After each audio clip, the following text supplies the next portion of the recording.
representante do agronegócio paulista, vai à tribuna e declara, aspas, não há nos documentos trazidos ao conhecimento da casa um único elemento de convicção. Trata-se de um manuscrito anônimo, ele denunciando, hein, sobre uma incursão comunista no Brasil. Mas quase todos os comunistas, desde o ano passado, estão presos ou mortos. Olha o que ele fala. E, no entanto, a desculpa de que há uma invasão comunista, que há uma invasão socialista, que há isso, essas besteiradas todas aqui no Brasil, que promovem esses golpes de Estado. Quando eu falo essa questão do socialismo aqui no Brasil, a gente vê dessa questão do socialismo aqui no Brasil, a gente vê uma quantidade enorme de brasileiros indo para Portugal. E o argumento deles é que em Portugal a saúde funciona, o transporte funciona, tudo funciona. Aí nós perguntamos assim, mas qual é o regime de Portugal? O regime é socialista. Por isso que funciona. Aqui nós estamos de joelhos para os donos do mundo. E não há resistência nenhuma. Aí o brasileiro não quer o socialismo no Brasil, mas quer o socialismo em Portugal. Aí o brasileiro sai do Brasil e vai para Portugal. Quer dizer, é uma imbecilidade, é uma falta de conhecimento da história do Brasil que chega a ser assustador. Então, na medida que o Waldemar Ferreira faz essa denúncia, aí já vem o chefe integralista, né, e deputado Plínio Salgado Filho e retruca, abre aspas, trata-se de instruções comunistas que o Estado-Maior apreendeu e fez publicar. E ele tinha denunciado em cima lá, o Waldemar Ferreira, que os comunistas, os prováveis comunistas estavam presos ou mortos. E eles continuam batendo nessa tecla de comunista. Waldemar Ferreira responde então, aspas, o que se sabe é que estas instruções foram apreendidas pela polícia do Partido Integralistas e entregue ao Estado. Documento forjado. Documento forjado. Colocado em votação o estado de guerra, então, ele é aprovado por 138 votos contra 52 no mesmo dia 1º de outubro.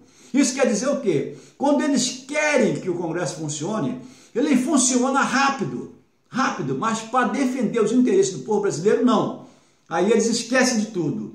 Eu estou chamando essa atenção porque nós temos que estar atento para um potencial golpe institucional que está pairando no ar no Brasil. Na semana seguinte, então, eu estou comentando aqui, e com nossos companheiros aqui que nos ouvimos, sobre a questão desses golpes de Estado brasileiros no Brasil serem muito parecidos, né? Na semana seguinte, então, Armando Salles de Oliveira, que no futuro daria seu nome ao campus da USP, ele então candidato à presidência da República, em eleição que jamais ocorreria, dispara, aspas, a nação está voltada para seus chefes militares. Suspensa, espera o gesto que mata ou que salva. Exatamente o cenário atual. Espera o gesto que mata ou que salva. E esse lado depois de 2 meses, porque olha só, após o golpe, em entrevista com o presidente norte-americano Roosevelt diria, aspas, não há vislumbre de qualquer tipo de liberdade em meu país. A liberdade de imprensa é uma quimera. Nem se comenta nenhum pronunciamento popular pelo voto. Sob a responsabilidade oficial, é feita a propaganda dos regimes ditatoriais de força. Aí nós vemos na nossa mídia, mais uma vez de joelho,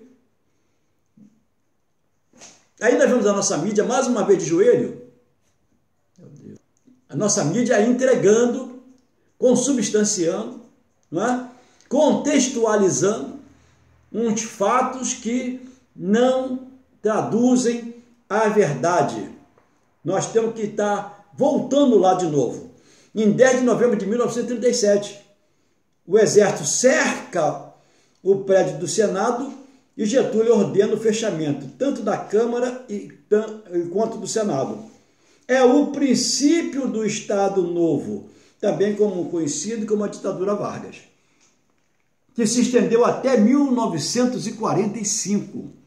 O novo regime brasileiro, olha só, olha a preocupação, olha o momento nosso, hein? O novo regime brasileiro tomou emprestado o termo novo da ditadura de Salazar, implantado em Portugal em 1933. Abre aspas.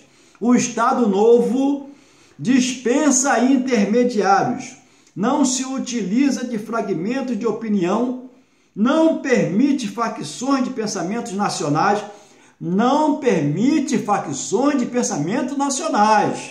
Guardem bem essa frase.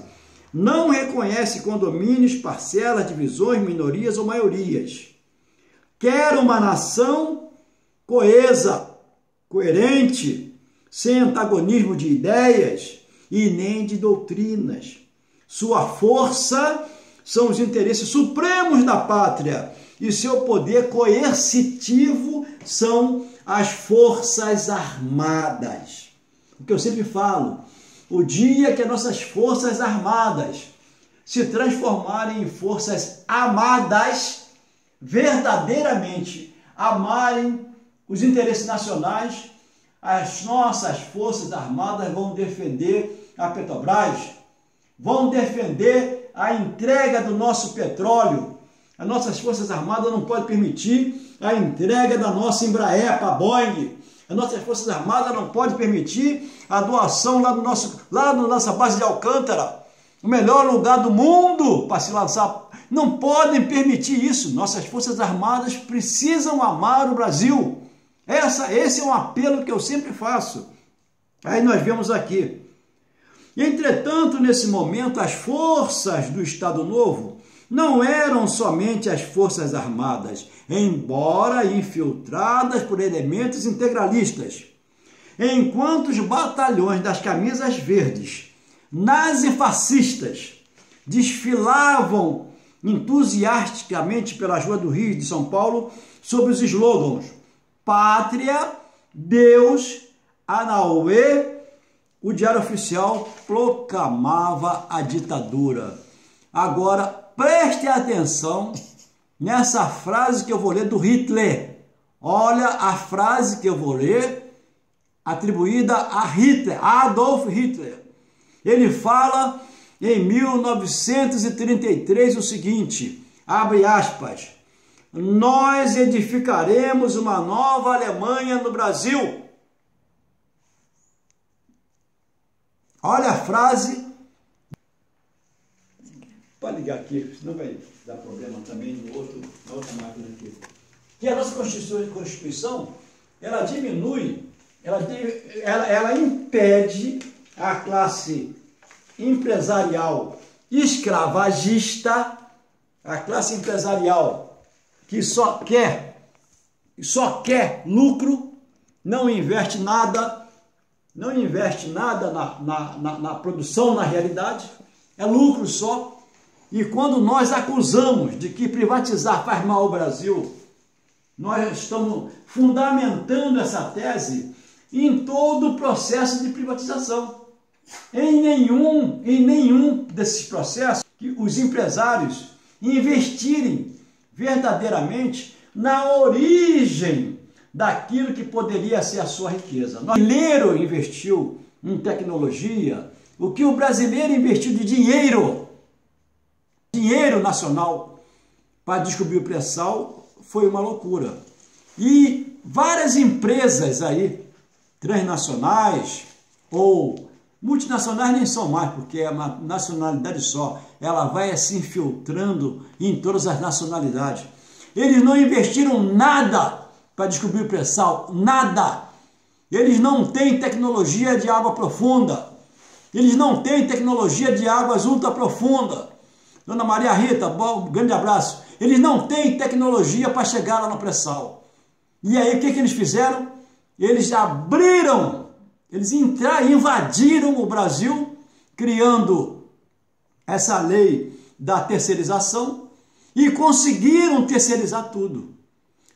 Eles só querem terceirizar o que interessa ao brasileiro, ao Brasil. Eles não querem terceirizar, por exemplo, uma atividade que existe, que é o serviço próprio de inspeção de equipamento.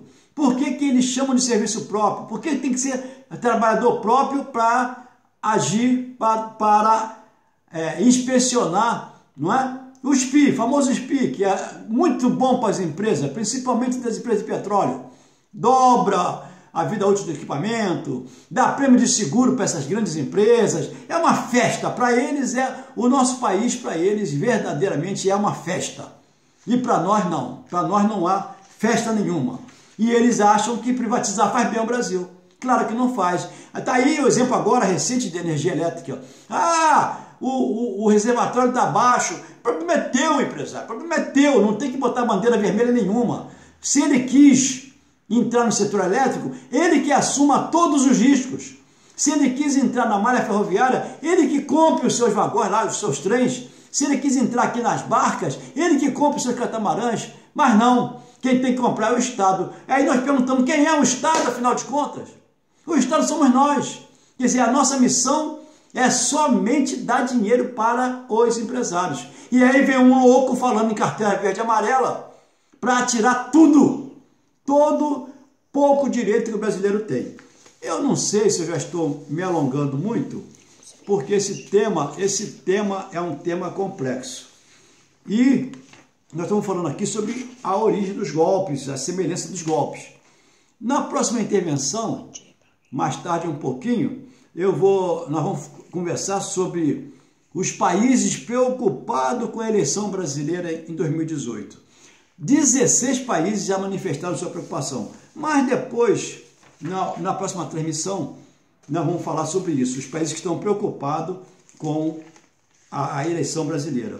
E depois eu pretendo também, numa outra transmissão, falar sobre a sessão onerosa, um pouquinho com os nossos amigos. Mas antes de nós terminarmos essa transmissão, eu quero alertar o seguinte: passou no Congresso a deforma trabalhista, não é reforma, é a deforma trabalhista. E os deputados, antes de eu falar, a nossa Associação dos Engenheiros da Petrobras, a EPET Rio de Janeiro, ela tem no seu site, ela publicou no site uma opção para nós conhecermos os traidores da nação brasileira, os traidores dos trabalhadores brasileiros. Então, no site da epet.org.br, então, você vai ver lá, por estado brasileiro, você seleciona o estado e você vai ver os traidores.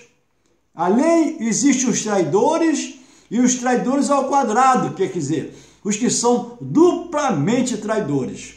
Então, eu vou falar aqui agora só pelos traidores da deforma trabalhista aqui, os parlamentares. Isso não é parlamentar, para nós temos que lamentar muito essas pessoas existirem, porque não mereceriam nem existir essas pessoas. São vermes, traidores, entregam o país todos os dias. Um deles chama-se Alexandre Serviotti, do PMDB do Rio de Janeiro. O outro é Altineu Cortes, do PMDB do Rio de Janeiro também. O outro já, pessoas assim que são, tem 50 mandatos. Harold de Oliveira, sempre traindo o povo brasileiro, do PSC do Rio de Janeiro.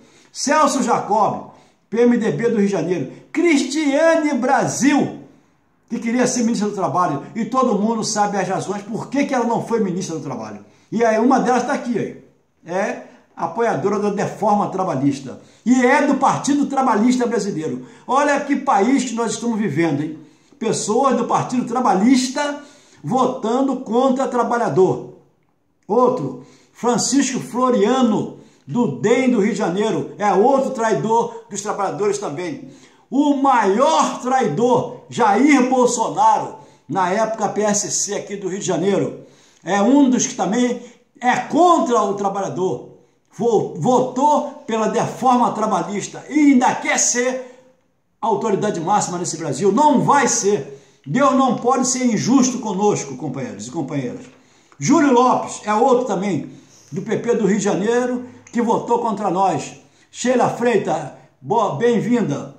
Laura Carneiro é outra eterna no parlamento do PMDB do Rio de Janeiro que votou contra a classe trabalhadora. Um aqui que está se despontando como um dos mais novos traidores da classe trabalhadora, chama-se Marcelo Delaroli. É um traidor novato que está aí, e é de Maricá. E é de Maricá e está ligado aí, eu não vou nem entrar no mérito. Marcelo Matos, do PHS do Rio de Janeiro, outro traidor. Marcos Soares, DEM, do Rio de Janeiro, DEM para mim. DEM para mim, sabe o que quer dizer DEM para mim? Quer dizer demoniocratas, entendeu? É a incorporação da demonização na política brasileira. Outro, Otávio Leite, partido da social-democracia brasileira. Olha aonde nós estamos. Partido da social-democracia brasileira. Votando, e a social-democracia, ela prevê justiça social, companheiro. Ela prevê, é um negócio assim, lamentável ver essas pessoas em determinados partidos que se propunham a fazer um trabalho sério no Brasil. Outro, Paulo Feijó, PR. Eu não vou nem dizer qual é a sigla PR, porque aí todo mundo já entende, né? O que quer dizer esse R aí no final. Pedro Paulo, do PMDB do Rio de Janeiro, é outro que votou contra a classe trabalhadora. Não adianta eles dizerem que não tiraram direito, porque só um ignorante, só um muito estúpido, não pode ser pouco estúpido não, tem que ser muito estúpido para não saber que essa reforma trabalhista tirou direito e está tirando direito. Outro, Rodrigo Maia, esse não vota, por quê? Ele é presidente daquilo lá em Brasília. Eu não vou nem dizer o que é. Daquilo, prefiro falar daquilo, porque senão eu vou ofender. E aí daqui a pouco pode ter problema. Então, daquilo lá em Brasília, ele não vota. Mas ele foi o grande articulador contra a classe trabalhadora brasileira. Rosângela Gomes, do PRB do Rio de Janeiro, também foi outra que votou contra a classe trabalhadora. Sérgio Sveite também, do PMDB do Rio de Janeiro, votou contra a classe trabalhadora. Simão Cecim, do PP me lembra uma coisa muito interessante, também votou contra a classe trabalhadora. Soraya Santos também votou contra a classe trabalhadora. Sóstenes Cavalcante, do DEM, mais um do DEM, votou contra a classe trabalhadora. Wilson Bezerra, PMDB do Rio de Janeiro, também votou contra a classe trabalhadora. Esses foram deputados. A Sheila Freitas está falando aqui. Sou de Brasília e agora estou morando no Rio de Janeiro. Transferi meu título para cá. Gostaria de uma opinião sua sobre os deputados federais e estaduais. Quem o senhor está apoiando? Está perguntando aqui. Eu estou apoiando para a Federal do Rio de Janeiro o melhor deputado que esse estado já teve. Ele foi constituinte, defendeu o Brasil, defendeu a Petrobras, defendeu os trabalhadores. Chama-se Paulo Ramos, com o número 1234. Esse é o melhor deputado estadual, foi o melhor deputado federal na época e será o nosso grande deputado federal, porque ele sabe o que interessa o Brasil. Ele conseguiu vetar agora, recentemente, por exemplo, a privatização da SEDAI. Os trabalhadores da SEDAI, eles são gratos ao nosso deputado Paulo Ramos, porque ele peitou e conseguiu salvar os trabalhadores. Por que eu digo salvar? Porque quando privatiza é jogar na privada, mas é jogar na privada lato sensu, não é jogar na privada só estrito sensu, não, é jogar na privada lato sensu.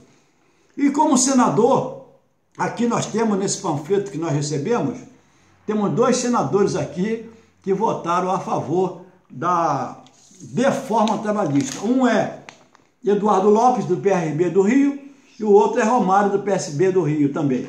Então, companheiros e companheiras, nós temos uma missão muito grande. Aqui está o nosso parlamentar que eu estou falando aqui, deputado Paulo Ramos. Tá certo? Eu sou o professor Ivan Luiz, né? Estou apoiando o deputado Paulo Ramos, voto com louvor. É isso que nós precisamos. O voto com louvor. Não é só votar, não é? E para o Senado, por exemplo, eu estou votando no José Bonifácio, uma pessoa também que tem uma tradição trabalhista importante. Meu primeiro voto é para o José Bonifácio e o segundo voto é para o Chico Alencar. Eu estou dando esses dois votos aqui. E, companheiros e companheiras, para presidente da República, eu não consigo enxergar outro nome a não ser Ciro Gomes. Por quê? Porque o Ciro Gomes, ele assumiu, por exemplo, a Petrobras é uma empresa, a locomotiva do Brasil. E o Ciro Gomes já em vários momentos, ele assumiu que a Petrobras tem que voltar a ser estatal, tem que voltar a ser pública e tem que ser indivisível. Eles não podem continuar dividindo a Petrobras para enfraquecer e para facilitar a sua privatização. Ninguém tem medo aqui de privatização, ninguém tem medo não, ninguém tem medo. Eu já trabalhei muito em empresa privada, ninguém tem medo de privatização. O que nós ficamos temerosos é deles se apropriarem do nosso patrimônio, tirarem tudo que eles podem fazer, porque essas empresas transnacionais, eles fazem assim, eles chegam no país, tiram tudo que interessa a eles e vão embora. É como ave de rapina, como no interior fora da ave de rapina. Eles chegam, tiram tudo e vão embora, né? Eu tenho essa experiência porque eu sou diretor do Sindicato de Petroleiros e sou diretor das empresas privadas lá no sindicato. Eu que converso, eu que negocio com essas empresas privadas os interesses dos trabalhadores. E nós vemos isso no dia a dia. É um absurdo. E sou também diretor da Federação Nacional dos Petroleiros, diretor de comunicação. É um absurdo o que eles estão fazendo com a Petrobras. É um absurdo o que eles estão fazendo com o próprio empresariado brasileiro. Empresariado sério, que quer desenvolver o país. Esses empresariados estão sofrendo na mão desses gananciosos, que eles chegam e detonam empresa brasileira e botam muitas das vezes a empresa brasileira como testa de ferro deles. Então, companheiros e companheiras, o Ciro Gomes falou com muita clareza, não se justifica os derivados, a gasolina está no preço que está. Por quê? Ele apresenta isso com muita propriedade. Se o barril de petróleo, depois de pagar todos os impostos, depois de cumprir todas essas obrigações, ele sai a $33, na hora de calcular o preço para o mercado interno, que todo dia essa política de preço escrota, malvada, perversa, todo dia eles querem aumentar o preço do combustível, porque o preço internacional é de $80, por exemplo. Mas peraí, se o nosso custo foi 33, então aqui dentro tem que ser calculado o preço por 33 e não por 80, 88, 90, 100, 200, não interessa. Tem que ser pelos 33, que é o que a Petrobras entrega. Mas não, para eles detonarem a nossa empresa, para eles detonarem o nosso país, eles vão e elevam, fazem uma outra referência com relação ao preço do petróleo. Nós não podemos permitir, em hipótese alguma, que o Ciro Gomes não seja o nosso presidente da República. Ele tem que ser. Ciro Gomes tem que ser o nosso presidente da República porque ele vem com uma carga trabalhista muito grande. Ele vem defendendo o trabalhador com muita propriedade. Então, companheiros e companheiras, compartilhe esse vídeo, manda para os nossos companheiros aí. Hoje nós temos uma gama de companheiros que estão ligados, votando no Ciro Gomes, e a imprensa manipulada, a imprensa comprada pelo capital internacional, essa imprensa que vem prejudicando o país a cada dia que passa, eles não tiram o Ciro Gomes de 11%, porque eles sabem que o Ciro Gomes poderá atrapalhar os interesses internacionais. E nós temos certeza que Ciro Gomes, ganhando para presidente, ele vai defender o Brasil, ele vai defender a Petrobras e vai defender os nossos interesses. Companheiros e companheiras, eu peço desculpa se me alonguei muito, mas eu, mais tarde, farei uma outra chamada aqui para despertar os nossos interesses e nós vamos conversar sobre os países que estão preocupados com a eleição brasileira em 2018. Até lá, então, e que Deus nos dê bastante sabedoria para nós amarmos cada vez mais o nosso país, não é? E defender os interesses das gerações futuras. Porque se depender dessas empresas escravagistas, dessas empresas oligárquicas, a nossa juventude não terá futuro. Sheila Feita está agradecendo aí a dica. Então, Sheila, vamos lá para a vitória, eu fico até arrepiado, sabia? Vamos para a vitória e vamos eleger Ciro Gomes com toda certeza e com fé no nosso coração. Até a próxima transmissão.